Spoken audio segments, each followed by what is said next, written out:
Oi pessoal do Me Salva, vamos continuar o nosso trabalho com História do Egito Antigo. Eu sou o professor Magnus de História e nós paramos nas fases da história do Antigo Egito, especificamente no período pré-dinástico, não é, tá?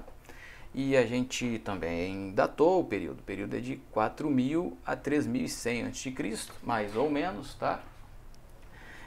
Destacamos que este é o período da invenção dos hieróglifos, né? Não esquece aí que os hieróglifos era a escrita sagrada do faraó, depois tinha a escrita demótica e a hierática, como nós vimos na aula anterior, e também mencionamos a figura do Champollion. Bem, outra característica deste período pré-dinástico, né, é que os egípcios se organizavam em comunidades clânicas intituladas nomos, que em alguns livros eu já li como spat. Tá? O que eram os nomos? São comunidades que se organizavam através do totem, isto é, a ligação que havia entre estas comunidades, essa forma de parentesco, né, essa forma parental, era através da religião. Tá? Dentre outras peculiaridades dos nomarcas, isto é, dos nomos, era a política. Não esquece que os nomos, né, eles são formados por comunidades independentes, né? Então você pode colocar aqui que os nomos são independentes, tá? E estavam sob comando de um nomarca, tá? O nomarca exercia a função de rei, ele era juiz e também era chefe militar, tá? Magnus, existia a possibilidade desta independência ser rompida, isto é, em dois fatos, tá, gente? O primeiro é a unificação, que ocorre em 3100 e vai gradativamente tirar a autonomia dos nomos, tá? Mas não esquece que durante as cheias e a vazante do Nilo, e as vazantes, né, do rio, estes nomos, eles se uniam para construir canais de irrigação, diques, né, drenagem de pântanos e tal. E aí era a única ocasião em que eles se uniam, tá? Vai ter uma unificação, que a gente vai ver daqui a pouco, que é a unificação compulsória forçada através do rei chamado Menés ou Narmer, tá? Ele é lendário. Na arqueologia não comprovou sua existência arqueológica, evidentemente, tá? Bem, dentro também do Egito Antigo, a gente precisa destacar o caráter econômico dos nomos. E aí eu gostaria que vocês apontassem que os nomos, eles tinham trabalho coletivo,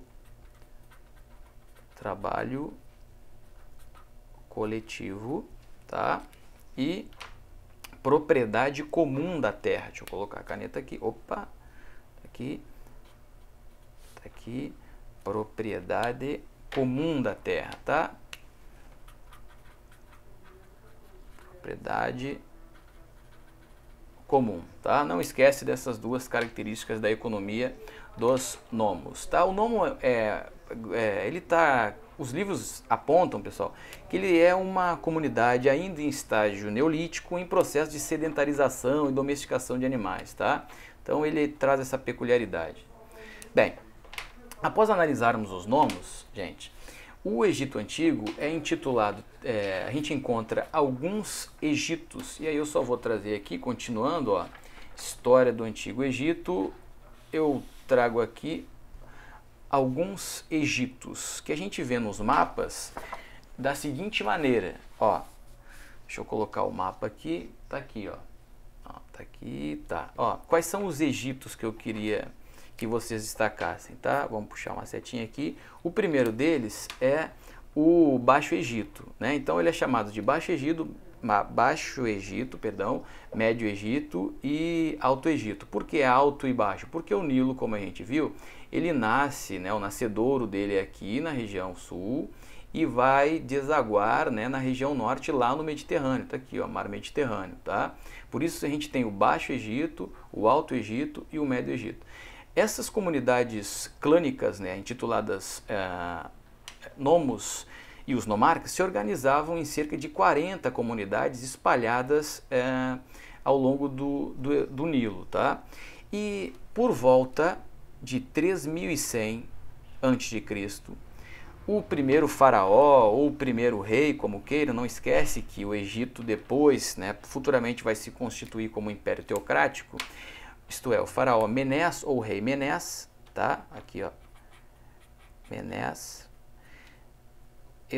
vamos colocar aqui, em 3100 a.C., unifica compulsoriamente estas comunidades clânicas e define que a partir da capital Tinis, ele vai consolidar a centralização do seu governo. Evidentemente que esse fato, né, só vou tirar esse mapa aqui e colocar esse aqui para localizar a primeira capital do Egito Antigo, é Tinis, a cidadezinha de Tinis aqui. Magnus, depois ele não, a capital não mudou sim, mudou para Tebas, depois foi para Mênfis, Heliópolis, Sais, depois volta para Tebas de novo e assim vai. Dependia muito da dinastia, isto é, da família no poder, tá? Bem, voltando aqui ao 3100, o período de unificação, esta unificação, inaugura o Alto Império, né? Que é o período que vai mais ou menos, tá? Vou colocar aqui um hífen, de 3100, tá? A 2300 antes de Cristo, tá? E as características do Alto Império, dentre as características do Alto Império, nós vamos destacar no próximo vídeo algumas peculiaridades que assume o Estado egípcio, que afinal de contas agora ele é centralizado, tá? E cada vez mais burocrático, tá? Eu sou o professor Magnus, nós estamos analisando a história do Antigo Egito. É isso aí, até a próxima aula.